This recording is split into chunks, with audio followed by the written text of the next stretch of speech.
Good evening. First time in a while we've actually done an evening stream. But hey everyone, welcome in to another fantastic episode of Raven Slayer's Hour. And like I mentioned, we are going and talking in general about week 3. Week 3 of the NFL season, week 3 of the NFL. It's been crazy. Just a little bit of time, we've sat and had. We've seen everything going on in the NFL. I mean, we're barely in week 3 and everything's just going haywire so far with several different teams, injuries coming out of freaking nowhere. However, we're here to have some freaking fun. We're here to laugh. We're here to cry a little bit, die a little inside. But you know what? We're always here for one thing, and that is the fun. The fun. So first and foremost, we're gonna go ahead and start out with your Thursday night games. We'll start out there, and then we'll go ahead and break things down as it goes along. Week by day, game by game, we'll break everything down there. So first and foremost, we're starting out with the Bills and Dolphins from the Thursday night game. Buffalo extending their winning streak to 3-0 over the visiting Miami Dolphins, who fall to 0-3. Let's see here. Tua still struggling as he has been. 22 for 34, 146 yards, 2 touchdowns and 1 interception.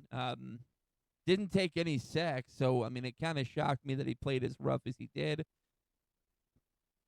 He's just, I mean, like I mentioned earlier on, before the season even started. Here, let me turn off this and see if it kind of helps. Yep, there we go. That'll help a little bit. So, like I mentioned earlier on in the year, even before the season started, one thing that the huge downfall for the Miami Dolphins, what is going to happen, is far too often you're going to see Tua turn the ball over. Tua has thrown, up to this point of the season, has thrown 4 interceptions to 5 touchdowns. So far too often right now you're seeing Tua turn the ball over. If he can, again, like mentioned, I want to say the week prior and even the week even further prior, the first and second weeks, like I mentioned, if he can limit the amount of turnovers he has, he'll be a lot better. But more than anything, he just has to limit the turnovers, and if he can do that, it'll help his team win some games. Devon Achane didn't have that great of a game himself. 12 carries for 62 yards. Ollie Gordon the second, I mean, turning into the player everybody thought he would be this year.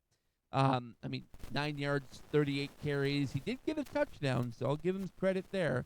And if I'm not mistaken, that was his first career touchdown. So congratulations to him. But Ollie Gordon far too much. He's that second running back as an option for Miami. So he's not going to get very many opportunities to carry the football with Devon Achane still being there. Tyreek Hill finally gets into the end zone. Five receptions, 49 yards, and a touchdown. Jalen Waddle as well.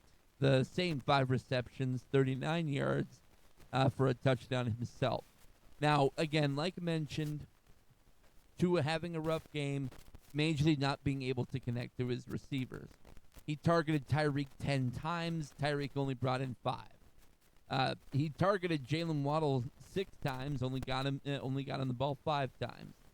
Targeted Devon Achane out of the backfield 9 times, only was able to bring in 7 of those receptions.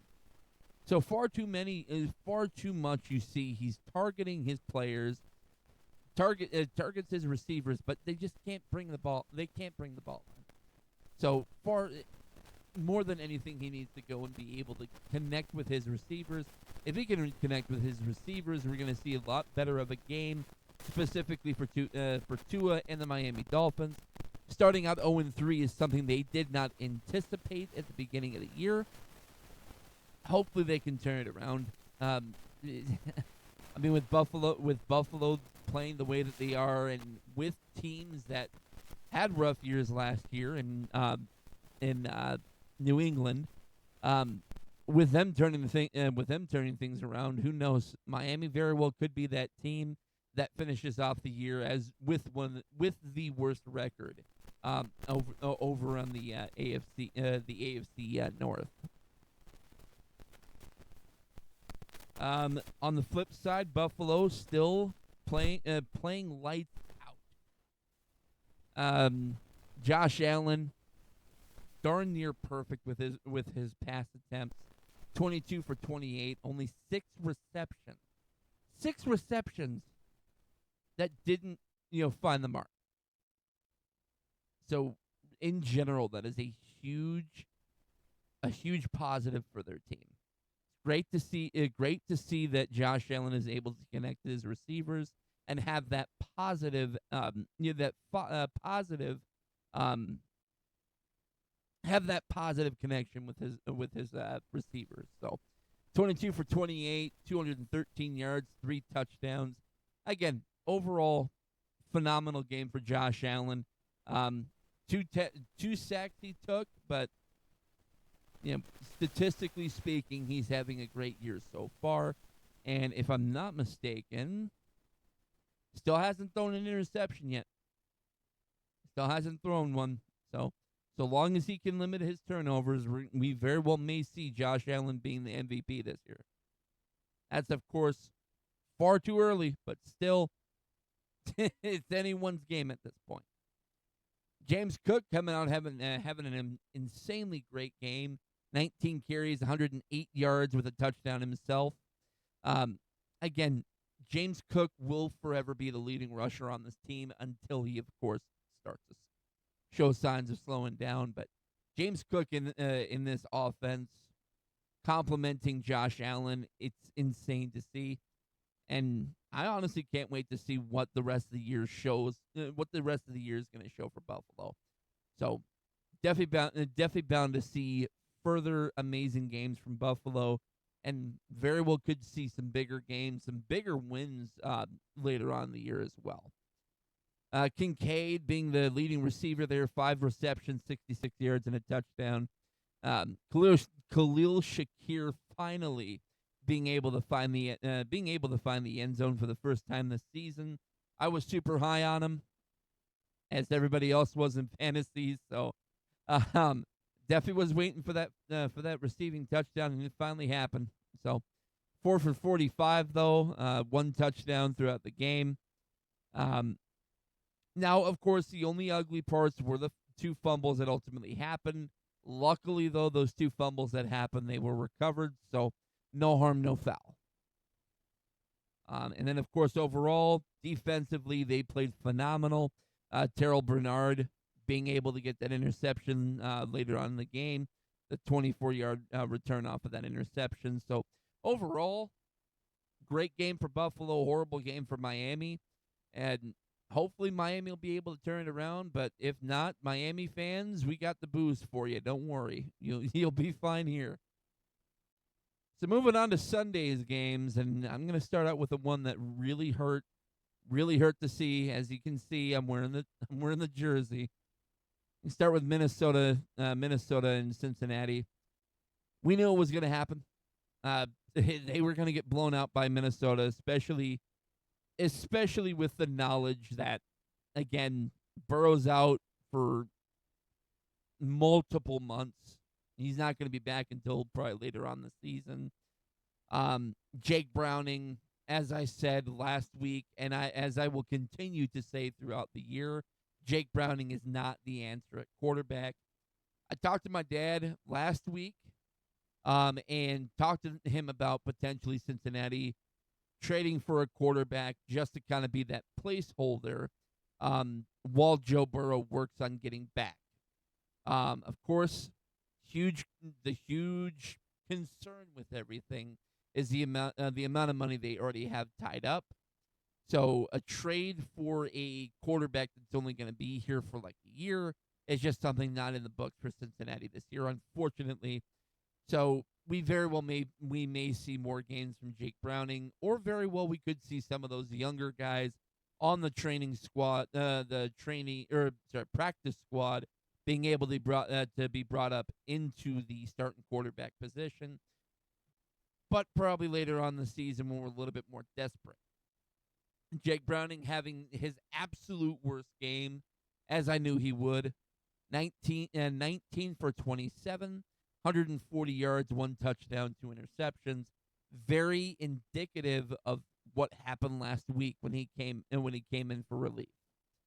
Samaje Perine, leading rusher there for Cincinnati, 4 carries, 21 yards.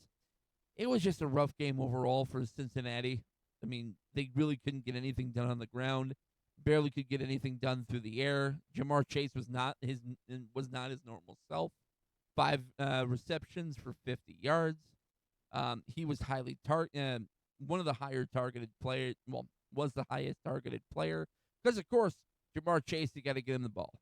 But 5 for 50 just didn't really give us any answers. It was unfortunate to see how this game wound up going. And of course, I can't not mention it, but the fumbles.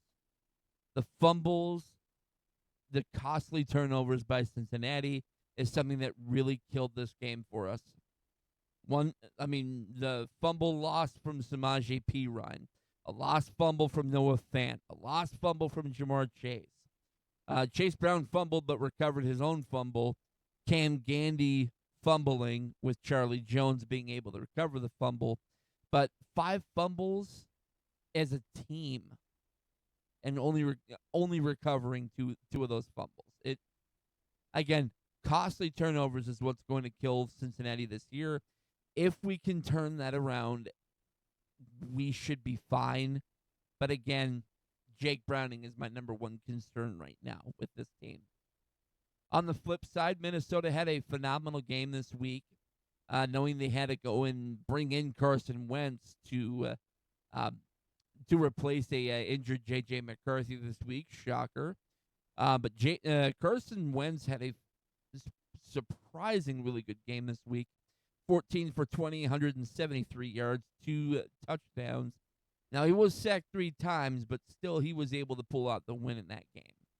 And it even got rougher because they had got rough for Cincinnati because they brought in the backup to Carson Wentz, so their third stringer, and Max Brosmer, who went 2 for 4, 29 yards. Jordan Mason had a phenomenal game on the ground. Again, I can't stress it enough. Cincinnati's defense is still a work in progress right now. So, I mean, you really can't say anything. I mean, you can't defend the way the team is playing right now. So, I have no answers. I have no answers for Cincinnati. We played horrible this game, as everybody saw. So I will, I'll take the lashings in the comments. So it's fine. Jordan Mason had a phenomenal game. So fantasy owners, congratulations. He had a great game for you. 16 carries, 116 yards for 2 touchdowns. So phenomenal game from him. Again, I see more games like that for Jordan Mason as the year progresses. Justin Jefferson played out of his mind, 5 receptions, 75 yards. TJ Hawkinson, who I had on my bench this week, who I feel foolish for keeping on my bench, went 5 for 49 and a touchdown. And again, I will go and talk about fumbles as well. That's what killed, what kind of is hurting Minnesota as well. They only fumbled once this game. Luckily, we're able to recover more than they actually fumbled. So, my hat goes off to them. You know, they played fundamental football, keeping the football in their hand and not allowing any turnovers really as a team overall. So, hats off go to Minnesota. Congratulations to them.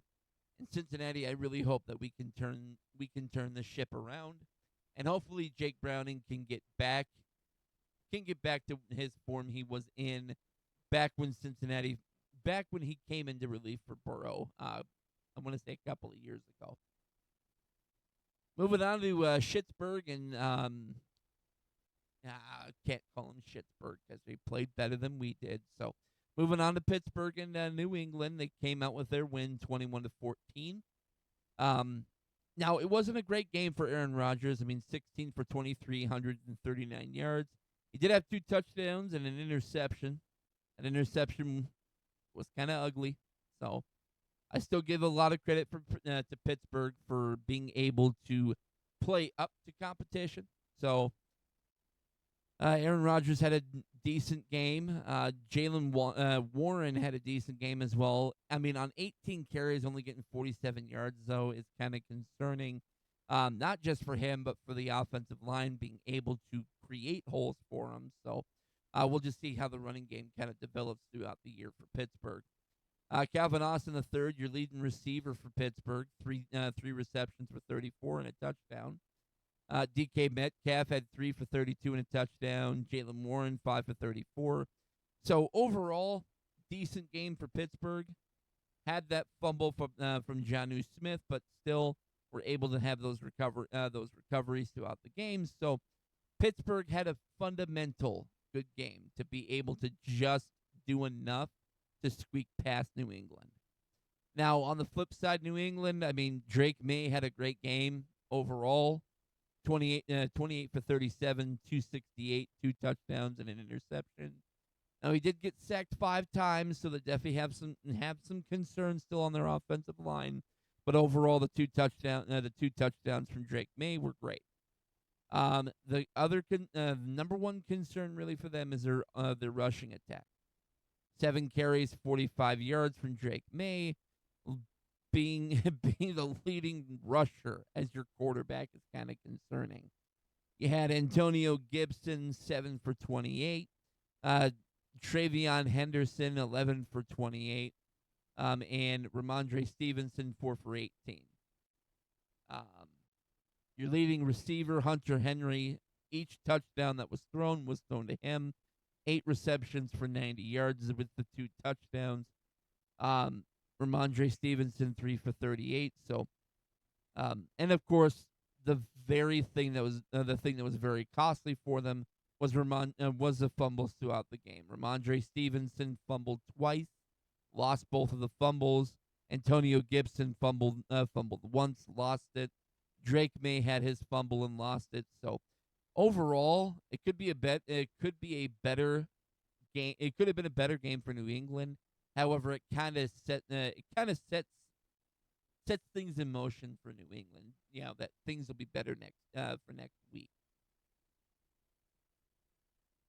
So moving forward, Indianapolis and Tennessee. Indianapolis continuing their hot streak with Indiana Jones back there at quarterback, 18 for 25, 228 and a touchdown, and no sacks. They kept him clean the entire game. So. Huge shout out to Indianapolis with keeping him clean. But you can't downplay what they did on the ground as well. Jonathan Taylor, 17 carries, 102 yards, and 3 touchdowns. 3 touchdowns on the ground. Tennessee, I mean, we all know they're going through the rebuild right now still. So they can't stop the run. That's something that every team has to understand. They can't stop the run right now. So Jonathan Taylor definitely took advantage of that and was able to get into the end zone, a couple times there. Michael Pittman, your leading receiver, 6 receptions, 73 yards in that touchdown. Kind of a little bit of a disappointment from one of my personal fantasy picks, one of my personal fantasy studs, Tyler Warren. Kind of had a rougher game. Only brought in 3 catches, so overall for Indianapolis was a great game. They took down a very, very easy opponent. However, for Indianapolis, they got a stretch of games here fairly soon for the next couple of weeks that are very concerning. You got the Rams next week. You got Oakland, which Oakland is going to be an easy game. You got Arizona, 2 weeks later. You got the Chargers in 3 weeks. So they got a rough stretch of games coming here fairly soon. It's just you're just hoping as an Indianapolis fan they'll be able to they'll be able to they'll be able to keep that hot streak going. On the flip side, you got Tennessee had a very rough game like normal. 23 for 38, 219, one touchdown, and Cam Ward finally threw his first uh his first rookie interception. So welcome to the big leagues, Rook, as I always say. Sacked 4 times this game, which their offensive line, they can't do anything. I mean, honestly, I feel bad for Cam Ward that they put him in this situation where they forced him to start week 1. Honestly, if I'm Tennessee, I'm looking more towards the veteran guys being able to step in and play so that Cam Ward can go and, sit behind the veteran and get a little bit more coaching behind everything. So it's sad to see Tennessee kind of playing the way that they are, but I mean, you draft them high for a reason. So hopefully he'll be able to turn his season around. Tony Pollard, 16 for 45 and a touchdown. I mean, that's great for him as far as his touchdown numbers, but yeah, this offensive line can't block. It's unfortunate to see. Everybody else, Okonkwo wound up being your leading receiver there, 5 receptions, 66 yards.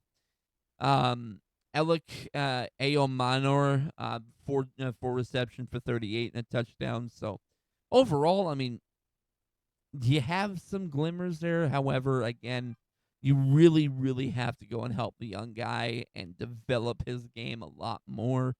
So it's going to be a rough year for Tennessee.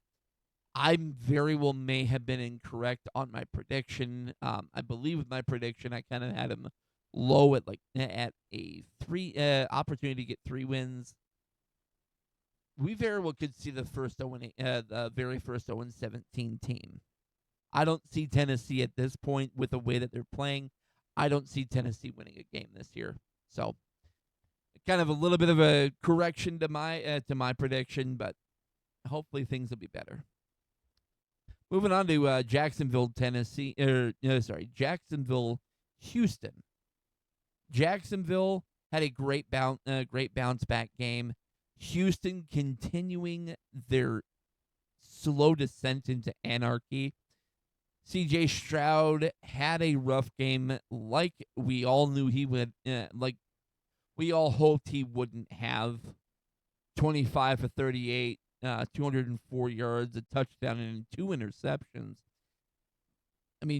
Sacked twice for 20 yards. It's rough to see. More interceptions than touchdowns. If you're a Houston fan, you're looking forward to the baseball playoffs at this point, because the Astros have more of a chance of making it further into the playoffs than the Texans have a chance of making the playoffs with the way that they're playing right now.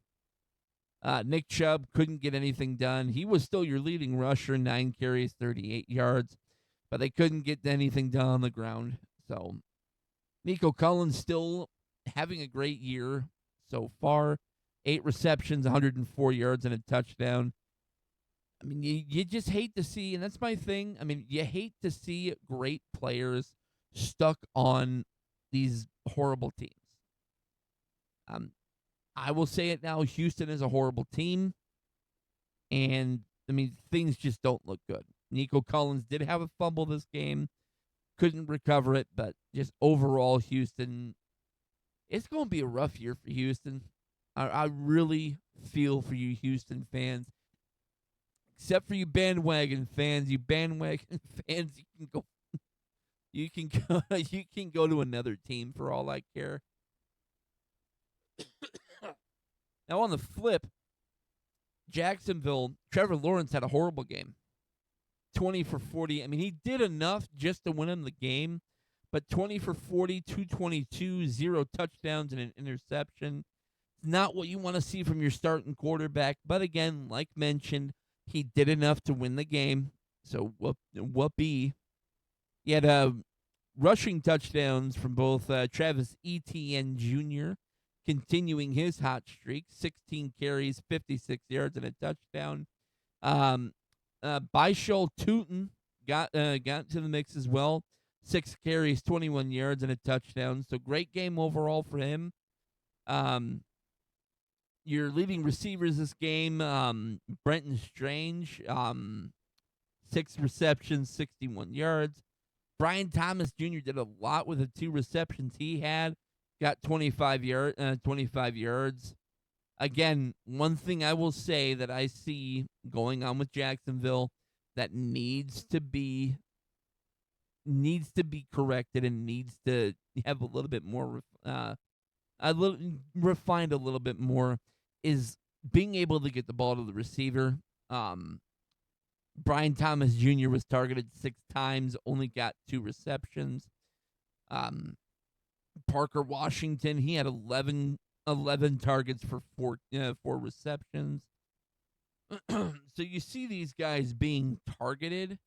It's just more not being able to bring in the reception. So hopefully things will be corrected next game, and that hopefully they'll refine their receiving game. But we'll see how things ultimately break down. Now, regarding the interceptions, lone interception for Jacksonville went to Jalen Petrie. As far as the 2 interceptions here from Mr. Stroud, Jordan Lewis got himself an interception, and Antonio Johnson. So, congrats to them two for continuing to be great players. So, bring us on to the Panthers and the Falcons. Atlanta had a horrible, horrible game against a horrible, horrible team. Michael Penix couldn't get his Penix to work. 18 for 36, 172 yards, no touchdowns, 2 interceptions. Didn't get sacked really at all. Well, didn't get sacked at all. They had to rely on the guy they're trying to trade away in Kirk Cousins. It went 5 for 7 and 29 yards. Again, we all knew this was going to ultimately happen. Michael Penix, technically as well with him, he's coming into his rookie season. Didn't really play all that great when he played last year. Kind of, it's reflective of what's happening, reflective of what, it's kind of reflective of what's ultimately going on. So it's sad to see that, Penix is having the rough year he is. Hopefully things will turn around for him, just for his sake, not for anybody else's sake, but just for his sake. Bijan Robinson, 13 for 72, so great. Again, Bijan Robinson, one of the greater running backs in the league right now, so it's great to see he's trying to continue and he's trying to continue overall with that continued, the continued positivity behind everything. So hopefully things will be better for their team overall. Because you can't let a team put up 30 points on you. That's all I know. Nathan Carter lost a fumble this game. I mean, you're losing ultimately on the feet. You're losing the turnover battle. If you lose the turnover battle, you're horrible. So, Bryce Young, didn't have to really do anything. Didn't throw a touchdown or an interception. So, good for him to make sure that he didn't throw any. 16 for 24, 121 yards. Only sacked once this game. So great job keeping him clean there, Carolina. Hopefully you continue that. Chuba Hubbard, 17 carries, 73 yards. So he's your leading rusher there. Rico Dowdle ultimately had a touchdown off of his 10 carries and his 30 yards on the ground. Bryce Young, even though he couldn't get a touchdown through the air, he got one on the ground. So overall, great game on the ground. I just want to see more more receiving touchdowns rather than rushing touchdowns. Ted McMillan, I mean, he's playing okay. He's not playing great so far. I mean, he has 216 yards so far through 3 weeks, which is great, but you want to see more. You want to see more. You want to see him get his first receiving touchdown. It's more what I want to see. I want to see more. I want to see more from Ted McMillan. I want to see him get his first career touchdown. I want to see him get over 1,000 yards this year, but you got to be able to get the ball to your receiver. He was targeted 8 times, only brought in 3 passes. He's got to make sure you get that ball to your receiver. Now, Trevor Etienne, he had a great Trevor Etienne, I mean, he's just not cutting it out. I mean, he really didn't do anything on the ground. He fumbled and lost that fumble. So you're just hoping as a Panthers fan that this is indicative of how the rest of the year will go. They're going to be they're going to have these great games. They're going to be that team that's going to be going into the year where you're going to be like, yep, we're, into the end of the year where you're saying, well, we snuck into the wild card as a team, as one of the worst teams from last year. So you're just hoping things get better for them overall. And you hope that you're just hoping things just continue the way that they are right now and you keep winning games. It's really what you're hoping for. So moving to the Eagles and the Rams. Eagles continuing their hot streak, 3-0. The Rams at 2-1 so far. They lost their undefeated, but that's fine. They're still sitting at the top of the NFC over there. Stafford went 19 for 33, 19 yards through the air, 2 touchdowns to his 1 interception. The Eagles defense got to him once, really didn't have any negative yards on the sack, but still got to him once, which is what you want to see from your defensive line. Kyren Williams, 20 for 94. I mean, he almost broke 100 yards. Wish he just got in the end zone, though. That's all you really wish. Blake Corum, 8 for 53. I mean, he's having a decent year as a backup. Puka Nacua, really stepping up as that number one option there out in L.A. 11 receptions, 112 yards. Davante Adams continuing to prove that he is a freak of nature and has another year or two still in the tank. 3 receptions, 56 yards, and a touchdown. Kyren Williams, even though he couldn't get it done on the ground, he still got it done through the air. 2 receptions for 18 yards and a touchdown. So even though he couldn't get a touchdown on the ground, he still got a touchdown through the air. So great for him overall. You just hope that you just really wish that things developed in the game further on to where they would have been able to win the game. Jalen Hurts continuing his wonderful streak. Still has yet to throw an interception. Went 21 for 32, 226 yards, and 3 touchdowns. That was through the air. Barkley really couldn't do anything on the ground this week. 18 carries, 46 yards, no touchdowns. Jalen Hurts, though, went 9 for 40, 1 touchdown. I'm pretty sure we all know how he got that touchdown because they like to touch his butt. A.J. Brown had a great game. I mean, 6 receptions, 109 yards, and a touchdown. Devonta Smith, 8 for 60 with a touchdown.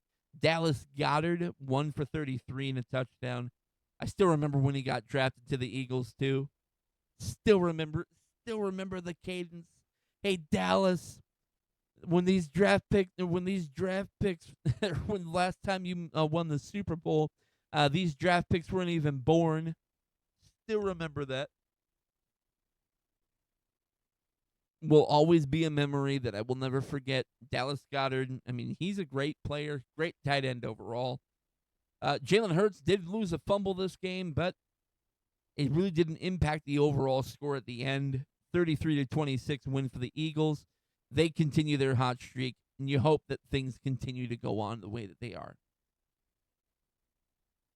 Bucks Jets next. The Jets continuing to be ineffective. 0-3 so far through the year. 3-0 for Tampa Bay. Baker Mayfield proving the Browns wrong, proving to the Browns that he could have been their quarterback for the future. He could have been the one to win them a Super Bowl. But they decided to go with the child toucher. I mean, sorry, not child toucher. My apologies. They went with wound up going with Bill Cosby. I'm sorry, not Bill Cosby. They wound up going with Deshaun Cosby. Yes, it's sad to see that Cleveland can get things wrong continuously throughout their entire history. Tyrod Taylor, 26 for 36, 197 yards, 2 touchdowns, 1 interception, sacked 4 times this game. You got to keep the man clean, but they kept it close. New York kept it close, so I will give them credit where credit's due. But overall, Tampa Bay sneaks out with a win. Tyrod, they couldn't get anything done on the ground. Tyrod went 8 for 48. Braylon Allen, 6 for 30. Breece Hall, 9 for 21. Breece Hall, if you're out there listening to this, which I highly hope that you are, Breece Hall, get this under control, man. Get this under control. I don't want to have to trade you. Garrett Wilson, 10 for 84 and a touchdown. Really, your other leading receivers, they couldn't really get much done. Allen Lazard, 2 for 13 and a touchdown. Tyrod Taylor with the unfortunate costly fumble through the game. Baker Mayfield, 19 for 29, 233 and a touchdown. So overall, not a great game for Baker, but at the same time, it was passable enough to beat the Jets. Or, as my dad says, a J-E-S-T, jest. Bucky Irvin, 25 for 66. Baker, 4 for 44. Rachaad White, 5 for 12. And Emeka Egbuka still continuing his hot streak, 6 for 85. Sterling Shepard, 4 for 80. Mike Evans, 4 for 33 and a touchdown. If this is the last year he plays, he is ensuring that he is putting everything out on the field. So far throughout the season, Mike Evans, 14 receptions, 140 and a touchdown. Of course, most recent injury, hopefully he won't be out for the year, but we'll have to see what happens. Overall, great game with a game-winning field goal for Tampa Bay to wind up continuing their hot streak and continuing to improve overall as a unit. Now on to the Raiders and the Commies. 41 to 24 victory overall. It was a phenomenal game by Smith. Geno Smith, 19 for 29, 289, 3 touchdowns. Sacked 5 times, so it's sad to see he got sacked as much as he did. But again, you really don't expect a lot from that offensive line. Ashton Jeanty, 17 for 63. Really sad to see he kind of had a slumping game this week. And like everybody else has said on the internet and everywhere that I've talked to him, Ashton Jeanty's good against these weaker opponents like what was it? Kennesaw State, Kennesaw State, Appalachian State. Against these the weaker opponents in college, he did phenomenal. But in the bigger games, he did not perform, which this is very indicative of. He did not perform well, and hopefully he'll be able to improve his game as the year progresses. But it's not looking good for the number 1 drafted running back. It's not looking good. Trey Tucker, 8 for 145 and 3 touchdowns. Y'all ever heard of this kid, Trey Tucker? Going into the season, I never heard of the kid, so never even saw him play that much. So Either way, he had a great game. I have give him tons of credit, especially coming down with all three of the touchdowns. So, um, great game overall for Geno Smith. You just hope the rest of the team was a little bit better throughout the game. Marcus Mariota, your starting quarterback, instead of Jaden Daniels, the poster child for Washington. Mariota 15 for 21, 207 yards and a touchdown. Jeremy McNichols, again coming out of nowhere, four carries, one touchdown, 78 yards and on the ground. Marcus Mariota as well, not only got it done in the air but on the ground as well. 6 for 40 and a touchdown. Ja'Cory Krosky Merritt continuing in his play, knowing that no one knew who in the heck he was going into the season. So he's continuing his torrid streak with eight carries, 26 yards, and a touchdown.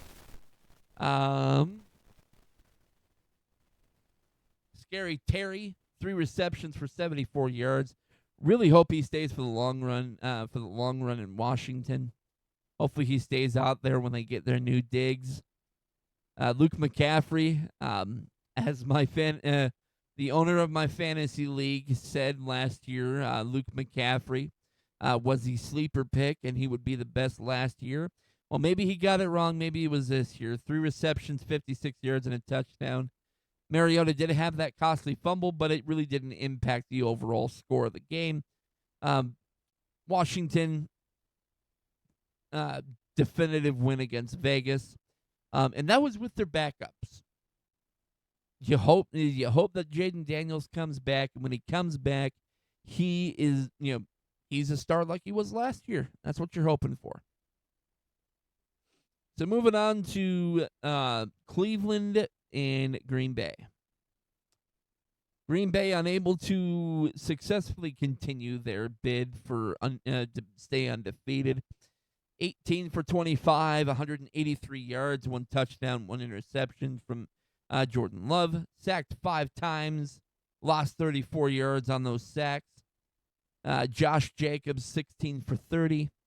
He really couldn't get it done on the ground, and just had a rougher game overall. With receptions. Matthew Golden, 4 for 52, your leading receiver there. John Fitzpatrick, I think he's like a third string tight end if I'm not mistaken. 2 receptions, 12 yards, and a touchdown. So great game for him. He got himself a touchdown, whoop-de-doo, but again, costly fumble from Josh Jacobs, and again the interception from Jordan Love, and losing on a field goal is never fun. I'll tell you that there was a game. I want to say, oh goodness, back in high school there was a game where we wound up losing by a field goal, and it was a depressing time. But we band together as a team. We came back throughout the season and had a lot of fun throughout the year. Cleveland, Joe Flacco, 21 for 36, 142 yards and a touchdown, or no touchdowns, my apologies, and the interception, proving once again that he is not elite. He never will be. Judkins outperforming what I thought he would. Even beat Dylan Sampson overall. But Judkins, 18 for 94 and a touchdown, proving he is the real deal, and proving that he's going to be that leading rusher out in Cleveland here fairly soon. And Njoku, 5 for 40. Cedric Tillman, 3 for 26. Really nothing spectacular on the receiving end, especially with there not being any touchdowns overall. Grant Delpit with his interception on Jordan Love for 25 yards. And again, overall game-winning kick by Smythe. So, good win for Cleveland. They're still 1-2. We'll see what happens. They're tied with Baltimore, which I will continue to laugh at. But we'll talk about Baltimore here fairly soon. And then on Green Bay's side, Xavier McKinney coming down with the interception. This is kind of why I really wish my dad was here available tonight, but unfortunately he had to had to deal with getting a baby to sleep. Chargers in Denver. Denver's 1-2. I say it again. Denver is 1-2. Dad, if you're watching the replay of this on the YouTube channel, I gotta say one thing. You share a record with Cleveland. You share a record with Cleveland. I hope that sets in, and hopefully you're crying right now, but you're 1-2. You're 1-2. All right, so Chargers 3-0, continuing their torrid streak, 23-20 victory. Bo Nix 14 for 25, 153 yards and a touchdown, sacked 2 times. You really, really wish that Bo Nix would be able to connect more. Of course, I'm pretty sure you're gonna go and talk to me afterwards and tell me, well, at least we have a defined starting quarterback who isn't injured. Yeah, fuck you. J.K. Dobbins 11 carries, 83 yards and a touchdown. So you still had a great running back. This game. You just wish that you wish you guys won. Cortland Sutton had a great game. 6 receptions, 118 yards and a touchdown. You did have a recovered fumble. You did have the interception from Brandon Jones. So it wasn't a horrible game for Denver, but you're gonna lose on a game-winning field goal. You're gonna lose on a game-winning field goal. That is sad. 28 and 47 for Herbert. 300 yards, 1 touchdown, and 1 interception. Sacked 5 times. So not a great game from Sherbert, but he'll bounce back. Omarion Hampton proving that he should have been that number one running back taken this year. 19 carries, 70 yards, and a touchdown. Najee Harris, unfortunately, is out for the year, so Omarion Hampton will be that leading rusher for the Chargers. You're going to see him again, Dad. Be ready to cry. He very well could put up 100 on you. Quentin Johnston, 6 for 89. Keenan Allen still proving once again. I mean, age don't, he's aging like fine wine. 7 receptions, 65 yards, and a touchdown. He did have the costly fumble from Darius Davis, and of course from Omarion Hampton. But they didn't lose. I'll say it again, just for your old ears to hear it, Dad. They didn't lose. I'm gonna live that one up until we play next week, old man. And I'm hoping you're watching this now because I'm pretty sure you and I are gonna talk about a jersey bet here next week. Even though I don't want to, it'd be fun for the fans. Moving on to Seattle and New Orleans. I mean, do we really want to talk about this one? 44 to 13. I mean, New Orleans sucks. I'm sorry. I feel bad for your fans out there in Louisiana. I really hope that the backwoods moonshine's treating y'all well this week. Spencer Rattler, 28 for 39, 218 yards, 1 touchdown, 1 interception, sacked twice. Had to rely on Tyler Show kind of later on the game, and he couldn't get any connections either. Alvin Kamara still proving he's an old man. 18 carries, 42 yards. Couldn't get anything done on the ground in general. Chris Olave, 10 for 57. The lone touchdown went to Jake Stoll. But yeah, overall, I mean, you're going to see these games from New Orleans the next couple of weeks. I mean, New Orleans isn't a good team. And, I mean, I don't know if they're going to win this year. That's another team I don't believe is going to win this year. Seattle, I mean, Sam Darnold proving the reason why they wound up signing him for as much as they did. 14 for 18, 218 yards, 2 touchdowns. Drew Lock even came into the game later on in the year, 2 for 3. Later on in the game, 2 for 3, 15 yards. Kenneth Walker found the end zone twice this game, 16 carries, 38 yards. Smith and Jigba finally broke, not finally broke out, but had another phenomenal game, 5 receptions, 96 yards, and a touchdown, proving why he's that number one receiver this year. 22 for 323 and a touchdown through week 3. Torrey Horton, 3 for 23 and a touchdown. Cooper Kupp kind of had a rougher game this week. 2 receptions, 31 yards. It did have the fumble from George Holani, but still, it didn't impact the overall end of the game. Darian Hendricks with the lone interception.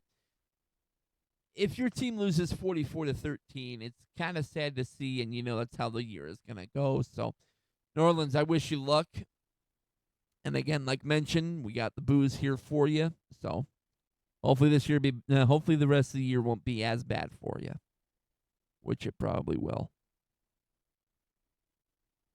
San Francisco, Arizona. San Francisco continuing the undefeated streak. 3-0 for them. Arizona, unfortunately, falling to 2-1. 16 for 15. They did have a season ender over there with San Francisco, though. So sad to see that happen to Nick Bosa, but things will be better. Will be better for San Francisco. They at least have the undefeated streak, the undefeated record to hold on to and be happy about. So, Kyler Murray, 22 for 35, 159 yards, 1 touchdown, only sacked once this game. Trey Benson breaking out and having a decent game, 10 carries, 42 yards. Unfortunately, they couldn't get anything done on the ground. And now with James Conner, unfortunately going down with a season ender, it's giving Trey Benson a huge advantage and a great opportunity lays there in front of him, and hopefully he takes that advantage, takes that opportunity by the horns, and plays great the rest of this year. Marvin Harrison, 3 for 44. Trey McBride, 5 for 43, and that touchdown from Kyler. James Conner, when he did have the injury, unfortunately, he did fumble that football. Luckily, they did come up with a ball, but it's sad to see a guy go down with a season ender. It's always sad to see. Old man, if you're still watching this right now, Joe Burrow's injury is not season ending. He'll be back within anywhere from 2 to 3 months. So if you're sitting there watching this right now going, oh, Burrow's up for the year. No, he's not. Calm down. Jadrian Taylor Demerson had the lone interception this game on Mr. Mac Jones. Mac Jones, speaking of, 27 for 41, a touchdown and an interception. Sacked once this game. Hope to have a better game from him, especially with Purdy not playing. But they did just enough to wind up winning the game. Christian McCaffrey, 17 for 52. Ricky Pearsall proving my dad correct and proving me incorrect. 8 receptions for 117 yards. Pearsall, great so far throughout the season. And if he continues his hot streak the way he's playing right now, you could see a new leading receiver out there in San Francisco. C-Mac, 10 receptions, 88 yards. So Christian McCaffrey, team owners out there for fantasy, keep him at all costs, unless he goes down with injury, which we very well could see happen. But still hold on to him for the rest of the year. Just do it. But overall, I mean, sloppy game on each side, but San Francisco holds on and does just enough to win the game. Bringing us to Chicago, Dallas. Dad, you might want to ensure that Mike stays on for this portion. If you're still watching, of course. 31-14. 31-14. If I'm not mistaken, Caleb Williams got bored on the sidelines and started painting his nails. I could be wrong, but he could have been painting his nails on the sidelines, just having fun, because girls just want to have fun. Dak Prescott still proving he shouldn't be the answer out in Dallas. 31 for 40, 251, a touchdown, two interceptions, sacked 2 times. They had to bring in Joe Milton III to relieve Dak Prescott, and even still, he went 3 for 5, 41 yards. Guess what? He threw an interception, too. So 3 interceptions as a team. Sad. That's sad. Javonte Williams, 10 for 76. Miles Sanders, 9 for 41. Just you really hope to see better games on the ground, especially with a lot of these teams. You pay the running backs as much as you do. You just hope they have better games on the ground. Jake Ferguson, 13 for 82, your leading receiver there. George Pickens didn't fight anybody, went 5 for 68 and 1 touchdown. I know it kind of shocks me. I thought he would have fought somebody at least. Javonte Williams did have that costly fumble in the game. Of course, you can't call it costly if it would have lost them the game. But I don't see how you come back. You come back after giving up 4 touchdowns. Caleb Williams had a night to remember. 19 for 28, 298 yards and 4 touchdowns. And they couldn't get anything done on the ground, but Caleb Williams definitely made up for it through the air. Leading receiver through the game was DeAndre Swift, 13 for 33 yards. And again, one thing that you see with Chicago is a lot of no-name players getting touchdowns. Luther Burden III, 3 for 101 and a touchdown. We all know who Rome Odunze is. Some of us do. Some avid fan doesn't know. But Rome Odunze went 3 for 62 and a touchdown. DJ Moore went 4 for 21 and a touchdown. And then Cole Kmet, lone catch he had, he went for a touchdown. So, overall, great game for Chicago, especially for Chicago's linebacker, Tremaine Edmonds. 2 interceptions in the game. Kevin Byard III had himself an interception, too. So, Dallas. Dallas and Denver are sitting on the couch together again at 1-2. Brings us down to the final 2 games. Kansas City and the Giants. Kansas City finally winning their first game of the year, 22-9. It was against the Giants, but hey, is what it is. Kansas City finally getting their first win of the game, first win of the year. Hopefully, no more to come. But first win of the year for Kansas City. Yeah, you say it. What? Yeah, you say it. All right, first win of the year. Go fuck yourself. Patrick Mahomes, 22 for 37, 224 with his lone touchdown. Pacheco, 10 for 45.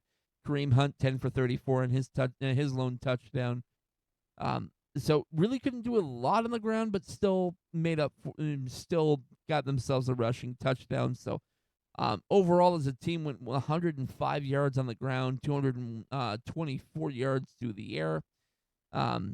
Tyquan Thornton, 5 for 71 in his touchdown. Juju Smith-Schuster, 4 for 55. Hollywood Brown, 4 for 42. Kelsey, 4 for 26. Travis, you need to retire now. Pat Mahomes did fumble twice. However, luckily he had Pacheco there and himself there to recover both fumbles. So they at least were able to recover fumbles. There were 2 interceptions this game. Chris Rowland Wallace got 1. Jalen Watson got another. So they did win the turnover game. I mean, it's against the Giants, so you really don't. I don't have a lot of care for that game, especially knowing that they beat up against a weaker opponent. 18 for 30, 260 yards, and 2 interceptions for Mr. Unlimited, Mr. Russell Wilson. Hopefully he'll be benched here fairly soon.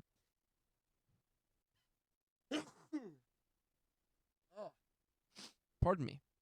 Cam Scatbo, continuing his phenomenal year, 10 for 60 and a touchdown.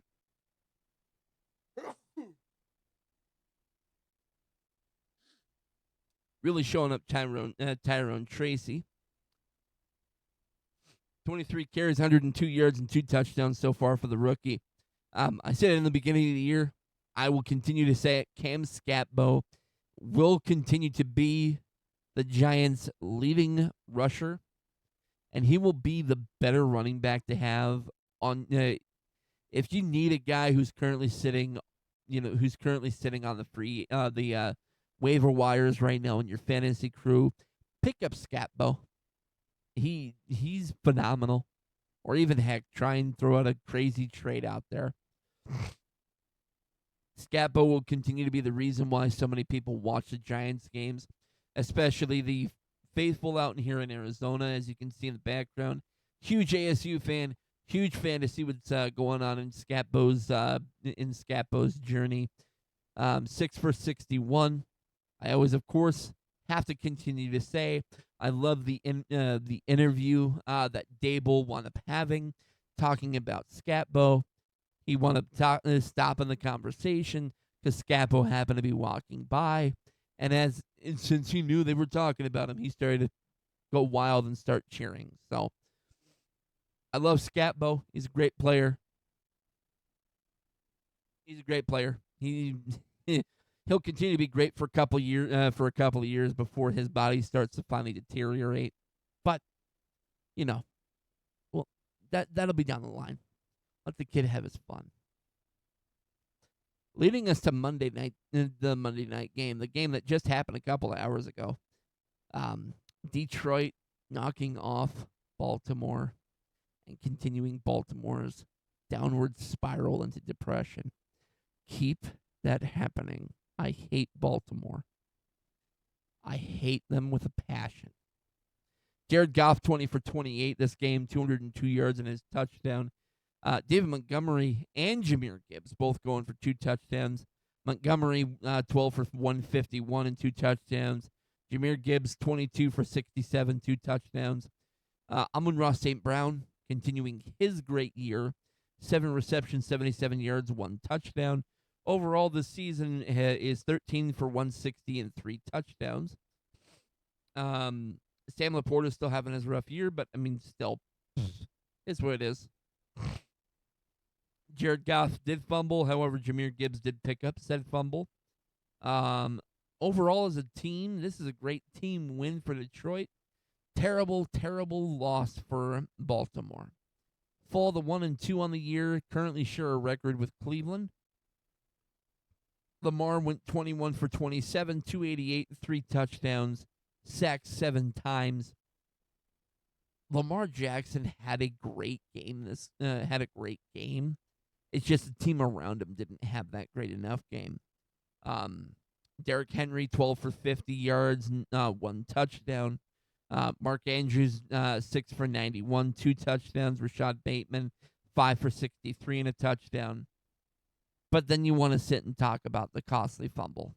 Derrick Henry. Derrick Henry rarely fumbles, and you saw that fumble happen today and him flip the frick out. It's sad to see such a talented player stuck on a team that could be better if they can get out of their own way. So,